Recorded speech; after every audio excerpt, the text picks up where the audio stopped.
Good evening and welcome to another interesting time on the news with the Extra Touch.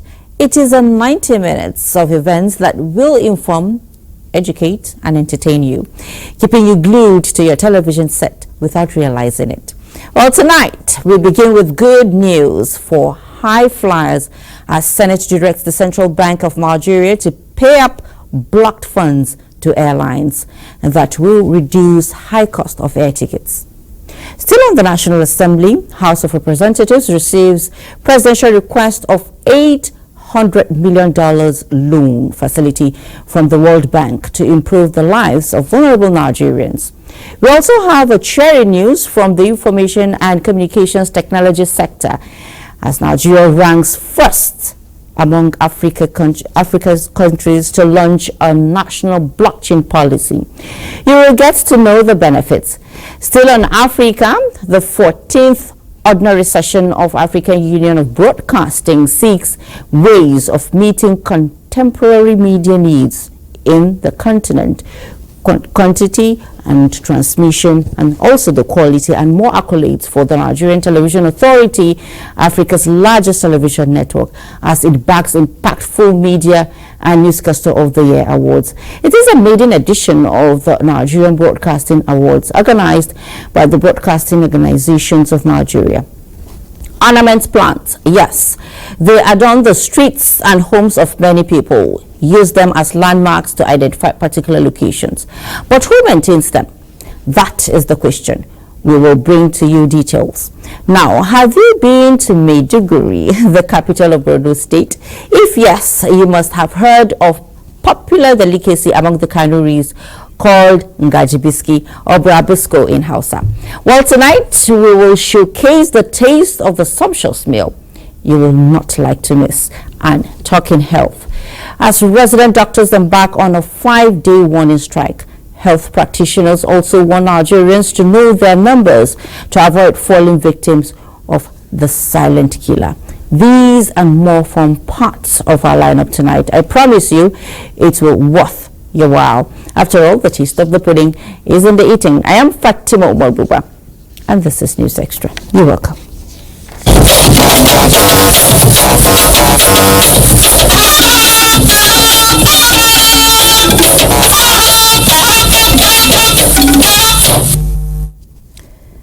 The Federal Executive Council has approved the concession of the Nnamdi Azikiwe International Airport, Abuja, and Malam Aminu Kano International Airport, Kano, for a period of 20 and 30 years, respectively. Also approved is a draft national policy on civil aviation for the country. Minister of Aviation Hadi Sirika announced this while briefing journalists after another round of extraordinary meeting of the council. State House correspondent and Musambo reports that approval has also been granted for the reintroduction of the park and pay policy in the FCT. 32 memoranda from ministries, departments and agencies were considered and approved during the council meeting presided over by President Muhammadu Buhari. 4 of them from the Ministry of Aviation, now renamed Ministry of Aviation and Aerospace of Nigeria.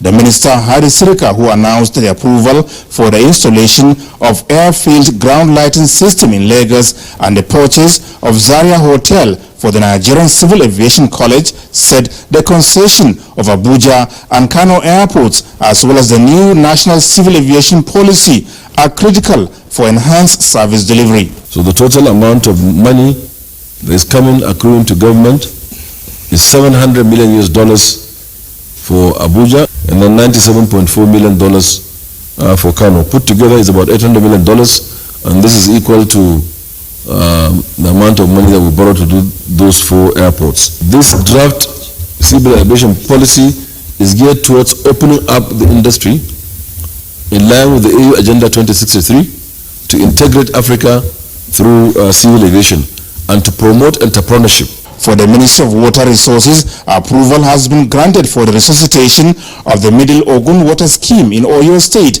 Kagara Dam project in Niger State, as well as a 61 million naira augmentation for the completion of Guri irrigation project. The project has been completed 100%, about 2,000 hectares. It's being managed by the Hadejia Jamari River Basin Development Authority. It straddles Kano and Jigawa states. Approval for the expansion and development of Snake Island Seaport in Lagos State. The second is for the expansion and development of the Burutri Seaport, and probably the most important, the Ondo Multipurpose Port in Ilaje, Ondo State. The Minister of Power also secured approval for the procurement of 25 number 33 kV circuit breakers and 120 surge arresters for systems use by the Transmission Company of Nigeria. The second one was the approval for the variation due to price escalation on the construction of the Gambo-Shonga 132 kV double circuit transmission line. Shonga is in Kwara State, and that line has been down for several years. So with this procurement, we should be able to revamp the system. For the Honorable Minister of FCT, a memo seeking Council's approval for the resumption of implementation of the Monument of All Street Parking in the Federal Capital Territory. The other one is approved for the award of contract for the provision of screens along the river Mbappe end of Loire Usman Dam. The minister also announced the approval of 15 billion naira for the Ministry of Police Affairs for the rehabilitation of some police barracks in Lagos State. It's one of the measures being taken by the federal government to ensure that the morale of the police in particular is improved so that we can get better service from them. The Minister of Works and Housing presented 3 memos today. The first was approval for the award of contract for the construction of federal secretariats in 5 states of the Federation. These are Abia, Ebonyi, Kebbi, Kogi, and Taraba. Information Minister Lai Muhammad used the opportunity to confirm that the second Niger Bridge project will be formally handed over to the federal government on Monday next week, while the old Enugu-Port Harcourt road will be completed at 9.4 billion naira. From the State House, Adamu Sambu, NTA News. President Muhammadu Buhari will on Friday, May 19, inaugurate the state-of-the-art presidential VIP wing of State House Medical Center as a demonstration of his commitment to advancing healthcare management in the country. This project, according to a statement by Director Information Abiodun Oladujoyi, spans an impressive total floor area of 2,485 square meters on a suspended floor with a basement, and will serve as a specialized intensive care center which will cater for the President, Vice President, their immediate families, and VIPs. Situated within the premises of the presidential villa, the hospital had its groundbreaking ceremony conducted by the Chief of Staff to the President, Professor Ibrahim Gambari, on November 1, 2021. Guests invited to the inauguration ceremony are expected to be seated by 9 a.m. In the meantime, the Presidency has described as fallacy the publication by this day newspaper stating that the present administration leaves inflation at the highest rate in 17 years.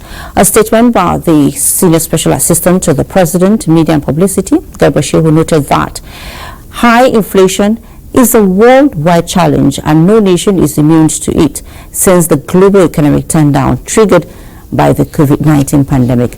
It added that while Nigeria's reported inflation rate of 22% is undoubtedly high and worrisome, it would be incorrect to suggest that the Buhari administration is not making efforts to address the volatile global cost of living crisis and has consistently prioritized efforts to control inflation and will continue to do so.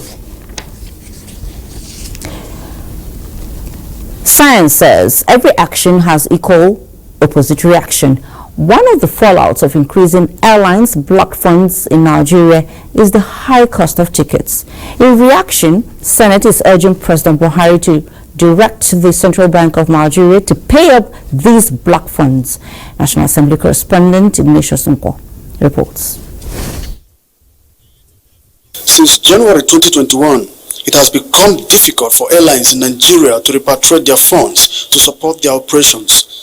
This is contained in the motion presented by Senator Bala Ibn Na'ala. Senate is worried that in February 2023, Nigeria alone accounted for 44% of total airlines blocked funds in the world. As a result, it urged the Central Bank of Nigeria to reverse the trend and increase allocation to airlines at the retail auction by $25 million every 2 weeks. The consequence of these block funds are that cheap tickets are not available in Nigeria because taxes and inflation will have eroded the profit when the funds are kept for a very long time. So international obligation we have with the airlines to remit the monies they have. We are also doing businesses in all of these countries, and I think it's not very good for Nigeria and for our image, for Nigeria to be owing or to not be remitting monies when they are due. If it is on terms and conditions, we have that mandatory responsibility to meet up these terms as a nation. And to say that we appeal to him as if it is his discretionary powers, to me does not arise. Some senators presented a divergent view. This is the most expensive ticket ever purchased in Nigeria. They have nothing to do with the CBA, they have nothing to do with anybody, it just has something to do with the airlines. We cannot continue in this manner to please these airlines. Definitely there is something wrong. If our neighboring countries that are not as economically vibrant or buoyant as our own economy are getting a better deal, then there should be things they are doing perhaps that are right, and in our own case there are things that are happening that are not right. And prayer 3, the last prayer. Appeal to the airlines not to withdraw their services while efforts are ongoing to resolve the issue.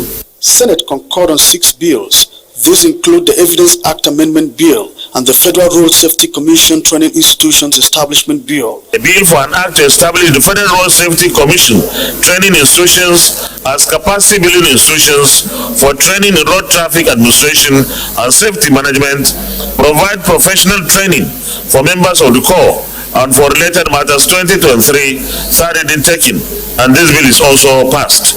Well, congratulations. It also concurred on the bill that seeks to provide for mandatory inclusion of teachings on breast and cervical cancer in secondary schools. From the National Assembly, Ignatius Nko, NTA News.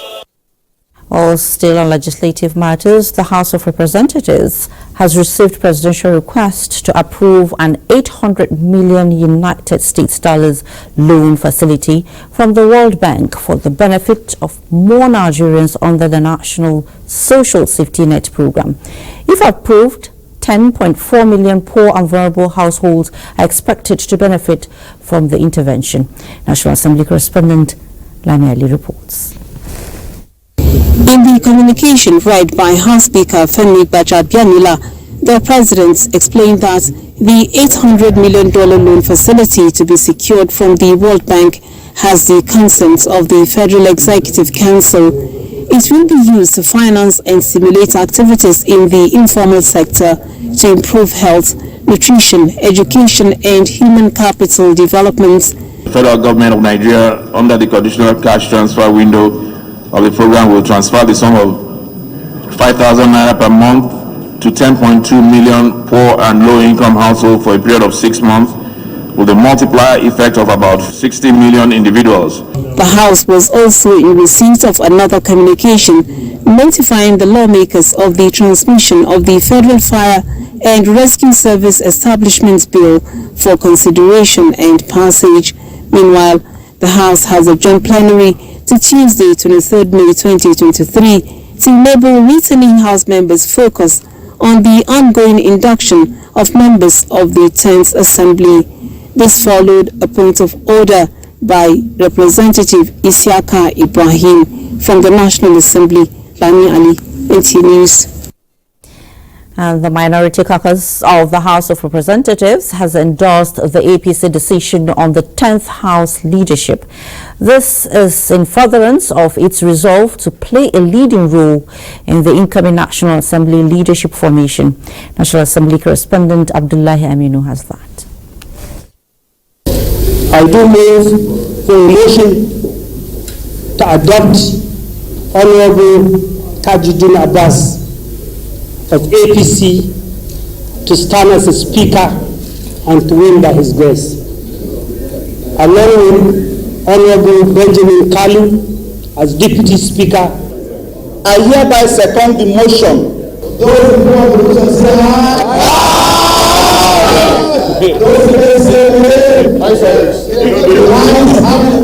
This decision is on the need for minority political parties to play an effective, crucial and credible role in the composition of the incoming leadership of the House of Representatives.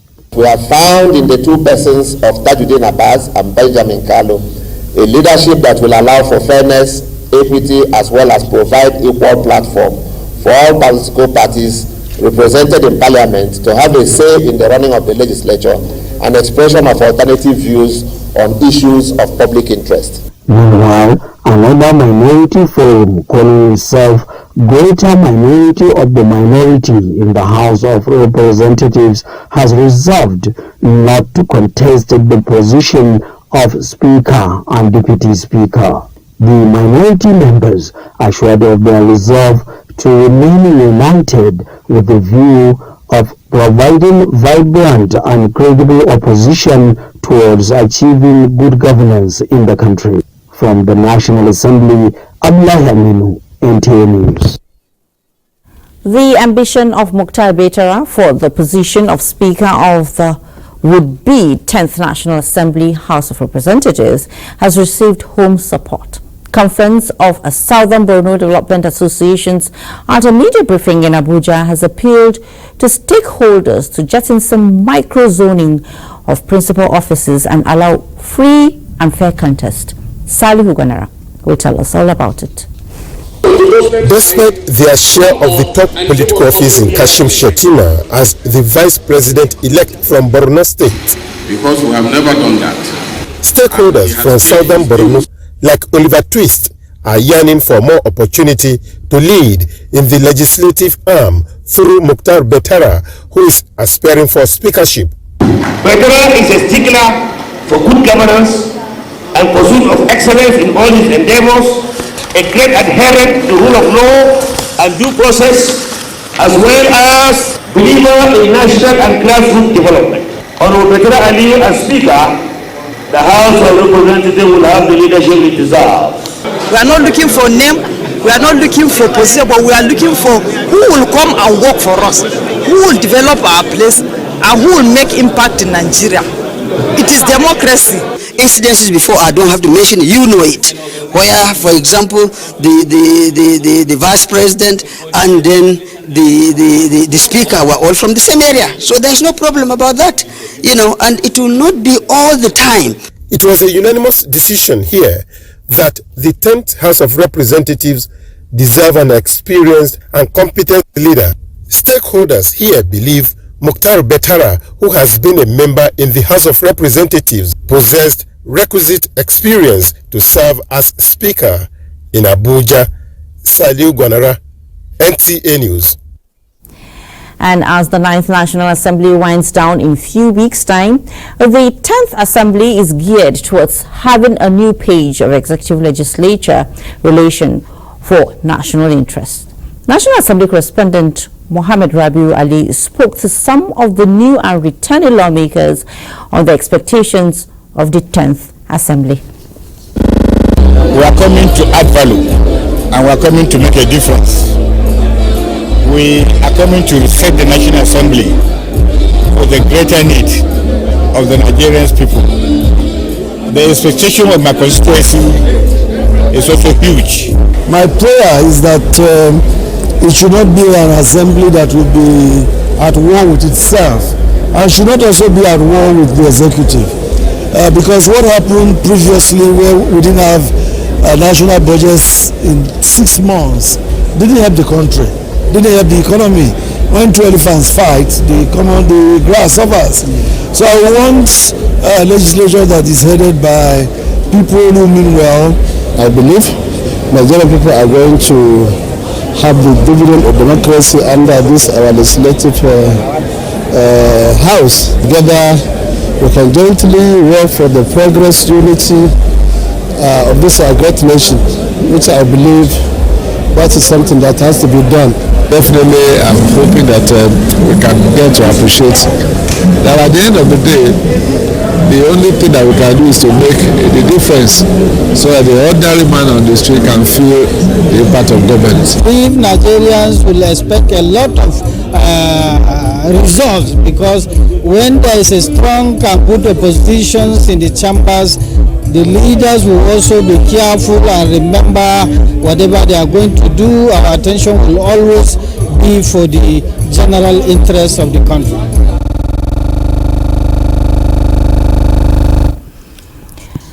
And then moving on, we apologize for that though. The Nigeria Governors Forum is now determined to strengthen institutions and build human capacity in running the business of governance at subnational level with paradigm shift from conventional economic resources. This came to the fore at the conclusion of a 3-day technical session for returning and newly elected governors induction held at the State House Banquet Hall, Abuja. Abukar Akwanga reports. A marathon race towards achieving sustainability and excellence in governance in the last 3 days has ended with resolutions to diversify for surplus. It has been all rounded up by a session with the development partners who are giving us alternative financing, improving the quality of our human capital, our institutions, our structures, and so on and so forth. So definitely, to me, not only the incoming governors, this session is very, very beneficial. We've been able to know the lot of opportunities that are out there, especially off-budget opportunities. And the interesting thing about those opportunities is that you cannot access them except you up your game. So it gives us an opportunity to leapfrog governance from wherever we are to best practices. When you hear colleagues outgoing, express what they experienced, and then it's sort of an incentive for you to reposition yourself and create a good balance so that you don't disappoint yourself and you don't disappoint the people.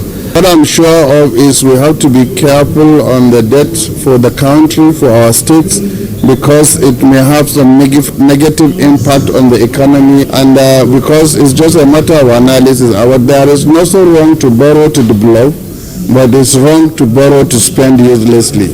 The World Bank and other strategic partners are confident that states have the capacity to stabilize Nigeria's economy. Real per capita GDP, by which I mean this is adjusted for inflation, increases in the cost of living in the last 5 decades. It's not a perfect measure, but is often the best measure of how well a country has done in terms of lifting up its people. Governors are optimistic that with renewed vigor and commitment, Nigeria is at the verge of taking its rightful place in the Committee of Nations in achieving economic security and independence. In Abuja, Abubakar Akwanga, NTA News. Now, ahead of the 10th National Assembly, horse trading is still on for leadership positions. The latest is that 77 non-serving senators from the 2nd, 3rd and 4th Republics have offered to campaign for the success and election of Senator Godswill Akpabio as President of the Senate and Senator Barrow Jibril as Deputy President of the Senate. The non-serving senators gave this commitment while they hosted the 2 aspirants of the 10th Senate leadership. Ryan Albasi reports that some senators-elect were also present at the meeting. The meeting, which is a first of its kind by the APC non-serving senators of the 2nd to 4th Republic, is to show support for the choice of the party. The convener of the consultative and strategic meeting, Senator Bashir Lado, reiterated the non-serving senators group's appeal for other aspirants to step down their ambition in the interest of national unity, peace, stability of Nigeria and party cohesion. Our support for the candidature of Senator Bashir Lado from the South as Senate President and Senator Manoj Jibril from the North as Deputy Senate President indeed is to strike the needed political balance. The APC aspiring legislators expressed gratitude to the party. Just to reassure you, the priorities are very clear. An all-inclusive Senate that will be a Senate for Nigeria. Coming forward to organize this endorsement, it shows we are really qualified because you are the ones that are supposed to know the institution of this legislature very well. The non-serving senators took turns to emphasize that the values and tradition of the Senate must be respected. Now please, it's not just enough for us to endorse them, but we must join them and work hand in hand. You see that our brothers who are still insisting that they want to run, let's go to them. Let's celebrate them. The meeting continued behind closed doors. In Abuja, Rina Obasi, NTA News. In another story, the National Working Committee of the People's Democratic Party, PDP, has resolved to constitute a committee to review all cases of reported indiscipline and anti-party activities by some members of the party in the 2023 general elections. The decision of the NWC is in furtherance of the ongoing efforts by the national leadership of the party to instill discipline as well as to achieve a comprehensive reconciliation in the party. Timothy Yusuf has that. The resolution of the PDP NWC to review all cases of indiscipline and anti-party activities is in pursuance to the constitution of the party. Accordingly, the NWC directed that no organ of the party at any level shall henceforth commence any disciplinary action against any member of the party without due consideration and regard to the provisions of the constitution of the party. The NWC charged all members to remain focused on the ideals of the PDP as a democratic organization guided by rules, regulations and constitution as it collectively make progress towards lasting reconciliation, discipline and unity in the party. Meanwhile, ahead of the November 11 governorship election in Kogi State, a policy document development drafting steering committee has been inaugurated in Abuja for the party's candidate, Senator Dino Melaye. The committee, chaired by renowned professor of political science, Sam Amdi, is expected to put together a formidable document for the use of the PDP candidate going forward. In developing our strategies and policies, we should always focus on what we can do differently. In terms of reference to articulate the vision and the mission of the candidate. The committee will be able to give you the sequences in terms of what is the objective, your mission, and your vision. The steering committee has 2 weeks to submit its report. Timothy Yusuf, NTA News. President-elect Bola Ahmed Tinubu has promised to hit the ground running and unify the country upon his assumption of office on May 29, as he further pledged to work to ensure continued positive relations with the United States. The president-elect made the promise during a telephone conversation with U.S. Secretary of State Anthony Blinken. Tinubu said that his immediate priorities would be to deliver institutional reforms and development programs, to deepen democratic institutions and bring help to the poor and vulnerable Nigerians. During the talks that lasted about 20 minutes, President-elect Tinubu affirmed his democratic credentials and expressed his absolute belief that the result of the elections, which he clearly won, reflected the will of the Nigerian people. He said he would work to unite the country and ensure that Nigerians are happy and enjoy the benefits of democracy and progressive good governance. The incoming president urged U.S. to factor in Nigeria's important place in Africa and provide needed assistance in the areas of security and economic investment in order for the nation to lead the way and be a shining example to the rest of the continent. Secretary Blinken assured that Nigeria should expect a good and mutually beneficial relationship with the U.S. And President Muhammadu Buhari expresses condolences on the loss of lives of 2 United States Embassy officials and 2 Nigerian policemen accompanying them in an attack by gunmen in Ogbaru, local government area of Anambra State. In a statement, the President extends the nation's condolences to the families of those who lost their lives, the American Embassy and the Nigerian Police Force. President Buhari has equally been briefed about the tragic killing of several persons in Oi district of Mangu local government area of Plateau State, as well as that of several villagers in Adaka village in Makudi local government area and in Ijaha community of Wapa, local government area of Benue State. The President said he is deeply pained to learn about these gruesome deaths and expresses sincere condolences to the families of the victims. He prays God to give their families the strength to bear the unfortunate losses. The maiden edition of the Nigeria Broadcasting Awards (NTA) ceremony has held in Lagos, with the Nigerian television winning more awards to her kitty. The NTA emerged the most impactful media organization, while Ruth Aguela clinched the Broadcaster of the Year award.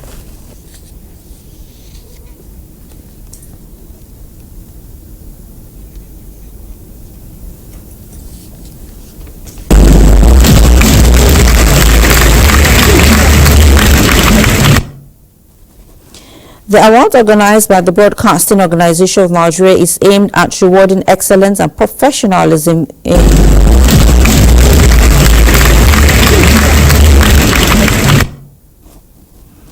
awards include 12 competitive categories in television and 8 in radio.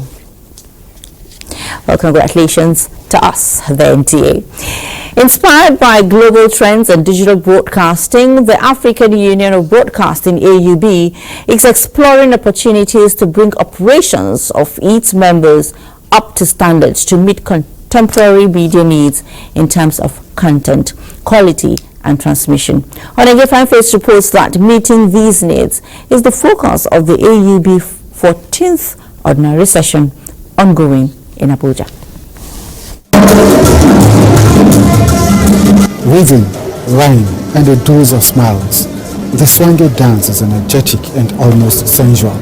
But like many other African stories, it is told by mainstream broadcasters in ways not at par with global standards. Broadcasters in Africa want this to change. To serve wake-up call to our colleagues on the continent that the digital era is here, that we need to move with the modern trends, that the audiences are changing, and that we need to move with audience needs, and the future is digital. We cannot afford to lag behind. For us in Nigeria, I think we are proud to say that we have made the headway despite all the odds and also some of the difficulties and challenges that we are facing. With the kind of manpower we have, vis-a-vis the equipment that we have, I think we have gone a long way compared to some of the sister countries. This gathering of the African Union of Broadcasting at its 14th Ordinary Session aims to unravel digital transformation to tell African stories better, faster, and in creative ways using digital technology. Nigeria is struggling badly in this respect. We need to do more, and more needs to be done actually not only in the area of content development, but also in the dissemination of information. For you to be heard, you must not only look for the audience by providing the content they require, but at the same time you must also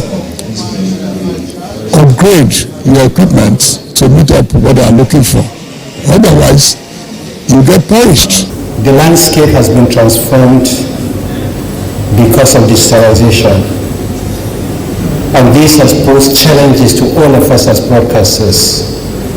And I'm sure within this room, we have the expertise to discuss this issue so that we can be well informed in order to mitigate some of the challenges that we're facing. Media executives and other stakeholders on the continent understand the challenges and by sharing ideas hope to find solutions and up their game so that the passion and energy of the Swange dance and other African stories can reach people within and outside the continent via digital platforms. In Abuja, Omegie Finefis, NTA News. Well, thank you so much, Anengi, for that. Now, we wish to apologize for the report we carried earlier on the Presidency reaction to this day publication. The reaction was actually directed to the Guardian newspaper publication. So I'm going to take the copy again. So the Presidency has described as fallacy the publication by the Guardian newspaper stating that the present administration leaves inflation at the highest in 17 years. A statement by the Senior Special Assistant to the President, Media and Publicity, Gabashe, who noted that high inflation is a worldwide challenge and no nation is immune to it since the global economic downturn triggered by the COVID-19 pandemic. It added that while Nigeria's reported inflation rate of 22% is undoubtedly high and worrisome, it would be incorrect to suggest that the Buhari administration is not making efforts to address the volatile global cost of living crisis and has consistently prioritized efforts to control inflation and will continue to do so. Pre-trial hearing on Peter Obi's petition stalled as body of attorneys general pledge commitment to nation building. It is expected to chair the public presentation and launching of 2 new books on the legacies of President Muhammadu Buhari on Friday, May 19, at the State House Conference Center, Abuja. According to Ambassador Babangida Kingibe, the chairman organizing committee for the event, other distinguished guests expected at the book presentation include Asiwaju Bola Ahmed Tinubu, the president-elect, and Senator Kashim Shettima, the vice president-elect. The books for public presentation are State of Repair, How Muhammadu Buhari Tried to Transform Nigeria for the Better by Anthony Goldman, former journalist and ex-Africa editor of the Financial Times of London, and The Legacy of Muhammadu Buhari by Senator Abu Ibrahim, former representative of Southern Katsina Senatorial District in the National Assembly. To judicial matters now, the pre-trial hearing on the petition filed by Peter Obi challenging the election of Bola Ahmed Tinubu has been stalled due to alleged inability to get required documents from INEC. The position of the petitioners' counsel was controverted by the counsel to the respondent. Hossein Ayabe has the report. The prayer hearing this Wednesday was counsel to parties in the matter to agree on documents to be tendered during the proper hearing and also for them to adopt all processes filed in their various motions. But when the matter was called, counsel to Peter Obi and Labour Party as petitioners, Livy Uzuaku, senior advocate of Nigeria, told the court that INEC was yet to make required documents available to them as 70% of the needed documents were yet to be received. He specifically mentioned documents concerning the conduct of the presidential election in Rivers and Sokoto states among the list of documents they are expecting, saying they were told that there were no documents from Rivers to be given while they are expected to pay 1.5 million naira before obtaining the satisfied true copies from Sokoto state. But counsel to INEC, APC, Bola Tinubu and Shettima, Abubakar Mahmood, Latif Fagbemi and Wole Olanipekun, all senior advocates of Nigeria, said at the joint meeting to sort out documents, Labour Party team worked out. Abubakar Mahmood said he has been doing all within his power to see that INEC make all the documents sought available to both the petitioner and the respondents. Counsel to the respondents made the court to understand that the petitioners refused to pay the fees for the certified true copies of the documents required to be produced as required by law. The inability of parties in this petition to set out the documents for the proper hearing of the matter stalled further pre-trial hearing of the petition. The court, after hearing from all parties in the petition, adjourned to 19th May 2023 for further pre-trial hearing on the petition. Meanwhile, outside the court was a pandemonium when factional Labour Party supporters got agitated when the acclaimed chairman Apapa attempted to speak to the media. He took the intervention of the police to avert the situation from degenerating. From the Court of Appeal, Abuja, Austin Anyebe, NTA News. The body of attorneys general says it remains committed to the socio-economic development of the nation and its citizens. This is part of the decisions of the conference of the body in Abuja. Dele Atumbi was there. The body, comprising the Attorney General of the Federation and Minister of Justice, and Attorneys General and Commissioners for Justice of all the 36 states of the Federation, was evolved to offer legal opinions on critical legal issues in the country. Members of the body, as senior counsel, have been contributing their quota to the development of the legal profession and the nation at large. By its antecedent, the body has been able to shape public governance towards advancing the cause of justice, rule of law, and deepening democratic practices. Over the years, it has recorded modest gains in terms of reforms in the justice sector, law reforms through legislations, judicial decisions which have expanded the country's jurisprudence. It is a platform for the Attorney General of the Federation and Attorneys General of the 36 states to meet and deliberate on pertinent legal issues affecting the nation, explore areas of mutual concerns. The body has also been promoting equity and national harmony.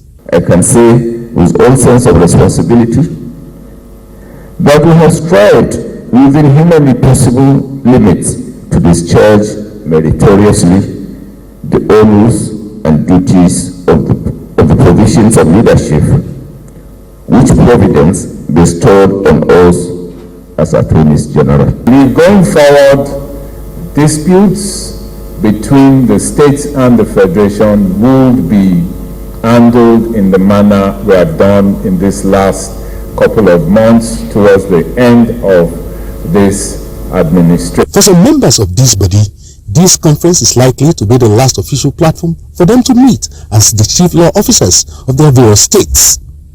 In Abuja, Dele Atumbi, NTA News. A consistent and fearless judiciary is pivotal to the rebrand of Nigeria's image and create opportunities for investments in the nation's economy. This and speedy dispensation of justice were issues in focus at the valedictory court session in honor of Honorable Justice Oludotun Adefope Okoje at the Court of Appeal, Lagos. Joel Popola reports that Ogun State Governor Dapo Abiodun and senior members of the bench were in attendance. After a career in the bar which started in 1976 and the bench in 1996, it is time to bow out having attained the age of 70. This valedictory court session presents ample opportunity to take stock of some of the landmark feats of the appeal court judge whose contributions to the judiciary was eloquently acknowledged by representatives of the President of the Court of Appeal, Nigerian Bar Association, and other stakeholders. She has been helpful, she has been advisory, she has discharged her duties without fear or favor. She has consistently delivered judgments that reflects a deep understanding of the law. The retiring judge of the Owerri Division of the Court of Appeal is reputed to have authored several law books to offer guide to both lawyers and judges. Many of her landmark judgments have enhanced confidence in the judiciary, while her books remains a reference point till date. She's someone who comes from a very good upbringing, and she has demonstrated that in every way. She can now bow out after serving for so long with no blemish on her career. The gentleman justice is blazing out in glory. Justice Okoje is leaving the judiciary, especially the bench, with this advice. I encourage our judges, they have to be bold. They should not fear anybody. once judges are bold, then, you find that litigation is good. People want to go to court. Away from active service at the bench, the retired judge hopes to sustain her contributions to the judiciary by helping to mentor young lawyers. In Lagos, Joel Bukbola, NTA News. Now, the federal government is strengthening synergy with the Sultan Foundation for Peace and Development and other population managers to strategize on ways of utilizing demographies for key deliverables. Top on the agenda is on having significant improvement in human capital development through girl child education and reduction in Nigeria's fertility rate. Oluseyi Adiagbo has the details.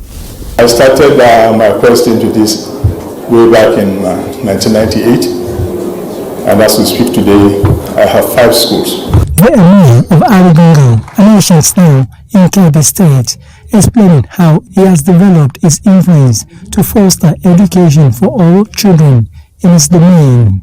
It is the same narrative by the Oba of Oki Ilawago in Osun State, whose project on education strictly for indigent students has been instrumental to fighting poverty. And so I started this free school. I started with 35 school children. To the glory of God, today we have 135. In spite of several years of investment on improved education by governments of Nigeria and partners, presentations at these meetings suggest that enrollment of girls in secondary school is less than 35%, while 23% of girls aged 15 to 19 years are already mothers or pregnant with their first child. So what do we take away from here? How are we going back to our places to implement all what has been said here? The organizers have a lot to do. Provide working document. Traditional and religious leaders to see what role they can play, to use them to be able to bring about this demographic transition. But the more important part where we're supporting is making sure that every child who is born receives the full healthcare, education, has the economic opportunity. So for those who are keeping their wives at home or not allowing their daughters, you're cheating yourself. The most powerful nation is a nation of educated women. As usual, there are significant recommendations from this meeting, but what is to be seen is the level of implementations. In Abuja, Oluseyi Adiagbo, NTA News. The national core values are enshrined in the Nigerian Constitution of 1999 as amended. Now, the National Orientation Agency is advocating inclusion of these values into the school curriculum to ensure young Nigerians imbibe these values as a way of life. Kenneth Nanim reports that the agency is championing a reorientation campaign on core values, especially among secondary school students.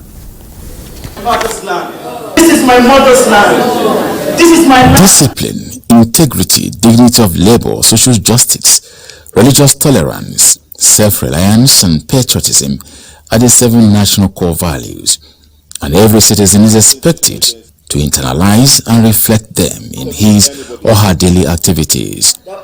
To ensure citizens' compliance, the National Orientation Agency is spearheading the reintroduction of the national core values in schools. We need to renew our consciousness, and it's good to catch the younger ones as they grow. Catching them young is better for us, so that we grow, we imbibe it and we grow with it. Relevant stakeholders also believe that inculcating such values in the young ones is apt at this point in time when the society is experiencing all sorts of moral decadence. When these values are properly and consistently communicated with commitment by devoted and trained staff that are sufficiently motivated, then we can experience moral renewal that will enhance the social cohesion of the Nigerian society. Before we inculcate these challenges or address these challenges to our younger ones, to our children, I want to say, we the parents, we must have to change positively. Social justice, Nigeria. Julius Godfrey, though hearing impaired, is already in tune with what is expected of students. I will educate them on how you are going to be a good child in the school, or how you are going to respect everybody in the society. And as you know, they say there is ability in disability. We need to bring those cultures back, cultures of students wearing appropriate skirts, respecting teachers, going for classes. The essence of this program, the organizers say, is to awaken the consciousness of national core values amongst Nigerian students and to further sustain the tempo that will engender patriotism and national development amongst Nigerian citizens. Kenneth Nanim, NTA News. Well, thank you so much, Kenneth. How soon do you intend to travel to Maiduguri, the Borno State capital? What a question. Well, let me give you a tip and prepare your mind to enjoy the most popular delicacy among the Kanuris called Ngajibiski or Brabisco in Hausa. Zainab Adam tells us more about this delicacy that any visitor to Maiduguri is likely not to miss as a meal any day, any time.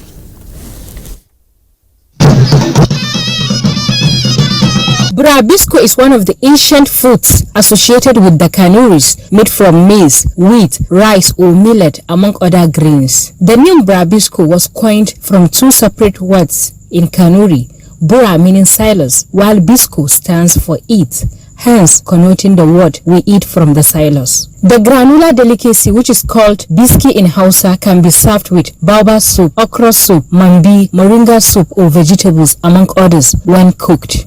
Satisfying a lot, especially when you are tired or after performing your daily activities and retire home or retire to any of the Kanuri restaurants to have a lunch. Wow. Like wheat, without removing the chaff, you can grade it to become Brabisco. Really, Brabisco is a very nice food for me. Traders and food sellers in Maiduguri said it is one great source of income, as 9 in 10 customers prefer eating it or nothing on daily basis. You can prepare biscuit by first washing up your pot and putting it on the fire. Then you add water exactly the measure of the grain. Add groundnut oil and salt as desired to the water. Allow it to boil before adding the grain and leave it to cook for some minutes. Then you can bring it down, package or serve it. Some stakeholders in Borno comment on the wide appeal such a dish has. It's not difficult to prepare. And when you prepare ngaji, it will not rot, it will just dry. You go and warm it up, prepare new soup, and eat it what we call duai. Then economically you take it to the market and sell it, and make an export of it. When you take Brabisco from millet, you tend to have a lot of carbohydrate because it's a cereal. We have protein. The millet has essential amino acid, which is very needed by the body. It has also vitamins. Apart from the satisfaction getting from eating Brabisco, the chaff can be used as animal feed, while the cooked residue, known as kanzo in Hausa or buskuna in Kanuri, can be used for both human and animal consumption when dried up most at times. In Maiduguri, Zainab Adam, NTA News. Zainab, we've spoken so well. Well, I'm from Borno State and I know how it tastes. It's a very, very delicious meal, I tell you. Very delicious and also filling. Well, another breather beckons. When we return, we will take you to Lagos for some stories about staying with us. Maximizing the energy, creative ability and resourcefulness of youths are the focus of the new product unveiled by Airtel, Nigeria's leading telecommunications company and money service provider. The new concept, Reason to Imagine, targets building deeper emotional connection with African youths. Leon Leneke, who was at the event, reports that the whole essence is to seamlessly create an atmosphere for innovation.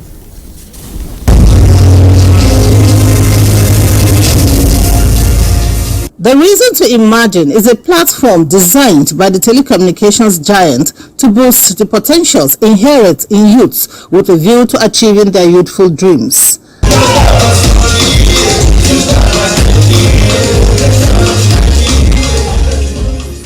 The campaign seeks to celebrate energy, creativity, and innovation of Africa's younger generation through seamless and affordable connectivity. The Chief Commercial Officer, Airtel Nigeria, says transforming every situation into an opportunity for the youth is priority. We've done something around health bundle with AXA, Mansard, whereby Nigerians can have access to more affordable health care. We're also looking at things around the area of sports, like the Airtel Rising Stars. And then currently we have a music platform going on, The Voice Africa. So beyond products, beyond services, we are also collaborating with other stakeholders in the ecosystem to provide enriching platforms.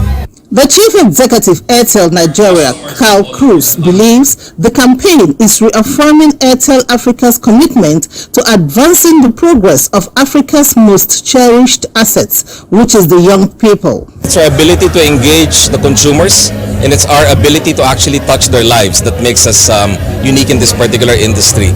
And that particular uniqueness is, to us, a great competitive advantage in bringing, more meaning into the lives of each and every Nigerian. A reason to imagine is one of Airtel's strategies directed at harnessing the potentials of its teeming customers by delivering relevant solutions that will enhance digital and financial inclusion. In Lagos, Lynn Lenake, NTA News. Still staying in Lagos, 1 year after it commenced operation, Momo Payment Service Bank says it has gained significant mileage in efforts to actualize the 95% financial inclusion target of the Central Bank of Nigeria. Momo Month 2023, apart from being an initiative to celebrate the success of the Momo Payment Service Bank and reward customers by creating millionaires, has also provided a platform to chart a new course by assembling key players in the financial sector to exchange ideas on how to cater for the huge population of unbanked Nigerians, currently put at over 35%. The chairman board of Momo PSB, Michael Ajuku, and other speakers at the event agreed that with barely 55 million Nigerians owning bank accounts verifiable through the bank verification number, there is a lot of opportunities to be exploited to achieve the financial inclusion targets. Bringing in those in our rural communities, those who are currently not banked or dissatisfied with the quality of transaction services. The panelists, among whom are leading mobile money, fintech, banking and e-commerce experts, posited that more needs to be done in the areas of financial literacy to ensure market penetration, while also advocating more investment in infrastructure to guarantee seamless transactions. For the CEO, Momo PSB, and the Executive Director of Strategy, the mileage Momo has covered will be extended in its ambitious drive. In case you don't even have the money to buy a phone today, our agent point can still support you to do transactions over the counter. But we encourage people to own wallets so that they can perform these transactions themselves. And by so doing, we improve the livelihoods of the average Nigerian. In the last 12 months, we have in excess of over 3 million customers that have adopted and used our service. And we are even more excited that what we are going to be doing in the years to come will impact the lives of our customers and Nigerians at large. The major feedback and the outtake from this forum was, first of all, an examination of where we are as an ecosystem in the financial inclusion journey, and also just how far we have to go. The cutting of the first anniversary cake set the tone for a successful campaign by Momo PSB. In Lagos, Joel Bukwola, NTA News. Well, the national blockchain policy has been launched. What is that, you may ask? Well, with this, Nigeria embarks on full digitization journey to benefit from the blockchain technology market worth about $60 billion US dollars and predicted to value more than $1.7 trillion US dollars by 2030. Chidima Ndubisi tells us that with this development, Nigeria is the first African country to have a national blockchain policy. Blockchain, the technology that holds the key to unlocking benefits inherent in emerging and disruptive technologies such as artificial intelligence, cloud computing, and the likes. Blockchain technology is a shared unchangeable ledger, enabling recording transactions and tracking assets in a network. It assures trust and transparency, as records cannot be altered without the alteration of subsequent blocks and consensus of the network. The Minister of Communications and Digital Economy explains that the national blockchain policy was developed to give citizens, especially the digital natives, that is, the youth, access to latest technologies, skills, and enabling environment for innovation. Blockchain technology and all its components and types are no more illegal, they are legal in Nigeria. And I believe that even the Central Bank of Nigeria has put his house in order. That is why the representative of the governor confirmed here they are willing to support the implementation. According to PwC, if we implement this policy, Nigeria can gain up to $4 billion US. Application of blockchain technology in land administration as well as the financial sector will eliminate multiple allocations, identity theft, block revenue losses, increase investment and revenue. Already, 32,022 people have been trained on blockchain technology as the federal government continues to support entrepreneurs. To walk the talk, a national blockchain implementation and steering committee was inaugurated to develop workable plans that will see strict adoption of this technology in all sectors. In Abuja, Chimdema Ndubisi, NTA News. Well, many thanks, Chidima. It's now time for us to join our business text, and we have Benny Adams with that. Benny, it's over to you. Thank you, Fatima, and welcome to business. Still talking blockchain. The national blockchain policy is now here. It is in place with the potential of attracting value estimated to be worth more than 1.7 trillion United States dollars by 2030. Fadele Adiola says this is the new goal that should be embraced.